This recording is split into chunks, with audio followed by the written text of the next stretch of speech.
ఇండస్ట్రీలో మీరున్న పొజిషన్‌కి డెఫినిట్‌గా ఎన్నో విమర్శలన్నీ వస్తూ ఉంటాయి. కానీ మీ మటుకు మీరు కొన్ని విషయాల్లో సీరియస్‌నెస్ ఎక్స్‌ప్రెస్ చేసినా చాలా వరకు సైలెంట్‌గా ఒక స్మైల్ ఇచ్చేసేసి, ఒక సెటైర్ వేసేసి వెళ్ళిపోతూ ఉంటారు.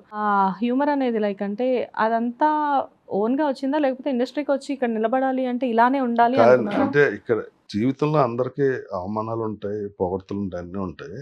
అయి మనం దేన్ని ఎక్కువగా తీసుకొని, దేన్ని ఎక్కువగా తీసుకోకపోవటం బట్టి మిగిలిన జీవితం ఉంటది. ఇప్పుడు నేను 'మోహన్ బాబు'కి నేనే చూస్తా డేట్స్. అంటే నేను ఆ పేరేంటి చెప్పంటే, ఇక్కడున్న ఇప్పుడు టాప్ ఆల్‌మోస్ట్ పెద్దోళ్ళందరికీ నేను క్లోజ్‌గానే ఉంటా. హ్మ్.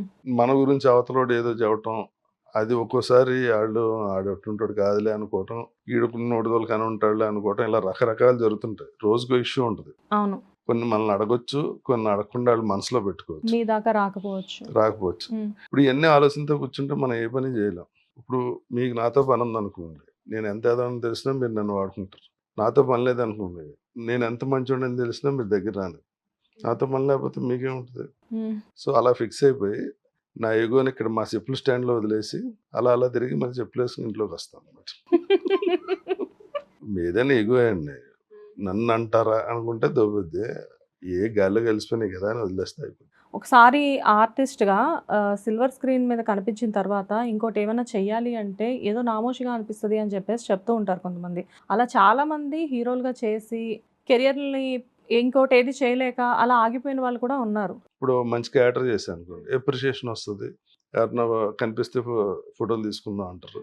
లేతే ఆటోగ్రాఫ్‌లు అడుగుతారు. అది దేవుడు మనకి మన డ్యూటీ మనం చేస్తే ఎక్స్‌ట్రా ఇచ్చిన ఒక గిఫ్ట్. యెస్. అది మనం వేరేలా తీసుకున్నాం అనుకోండి. వీళ్ళందరికన్నా మనం చాలా డిఫరెంట్ అని ఇలా ఆ! ఆ! ఇలా అన్నాం అనుకో. హ్మ్. అప్పుడు రేపొద్దున సినిమా లేనప్పుడు ప్రాబ్లమ్ వస్తది. మన డ్యూటీ మనం చేస్తున్నాం.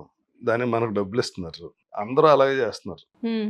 కానీ మనకి రోజుకొక యూనిట్, రోజుకొక క్యారెక్టర్. ఎవ్రీడే కొత్తగా ఉంటది. ఎవ్రీడే ఎనర్జిటిక్‌గా ఉంటది. ఇది గాడ్ గిఫ్ట్. ఇచ్చినందుకు దండం పెట్టుకొని హ్యాపీగా ఉండాలి. అంతేగాని అసలు మనమే ఇక్కడ అని ఇలాగా ఆ! ఇలా మొఖానికి మాస్కులెట్టుకొని, నెత్తి మీద టోపీలెట్టుకొని, పరిగెట్లెట్టుకుంటా ఎవడో గుర్తుపట్టకపోయినా పరిగెడతా ఉంటారు కొంతమంది ఆర్టిస్టులు. హ్మ్. నేను 'రవితేజ' సినిమాకెళ్తే సినిమా క్లైమాక్స్ అవ్వకుండానే ఒకడు ఇలా చొక్కా ఇలా ఎత్తుకొని ఎళ్ళిపోతున్నాడు. "ఒరేయ్! చూడు ఆడెవడో ఆయన ఓ పెద్ద హీరోలే నువ్వు వదిలేయి" అని 'రవితేజని'. హ్మ్. 'రవితేజ' అప్పటికి పెద్ద హీరో. హ్మ్. ఇప్పుడు ఆ సినిమా అయిపోయాక అదిగో 'రవితేజ' అంటారు గానీ ఎవరు పాపం డిస్టర్బ్ చేయరు సినిమాకెళ్ళినా. హ్మ్.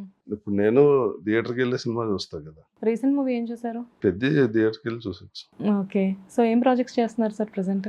ప్రెజెంట్ 'నాని' గారి సినిమా చేస్తున్నాను. హ్మ్. 'చిరంజీవి' గారిది 'విశ్వంబర' చేశా. ఇంకా హీరో చేస్తున్నా. ఒకటి 'వైల్డ్' అని ఒక సినిమా స్టార్ట్ అవ్వబోతుంది. అది మెయిన్ క్యారెక్టర్ అందులో.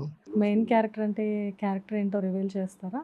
అంటే సైకో కిల్లర్ లాగా ఉంటది. సో, మరి పాడ్‌కాస్ట్‌లు ఇవన్నీ ఎప్పుడు చేస్తున్నారు?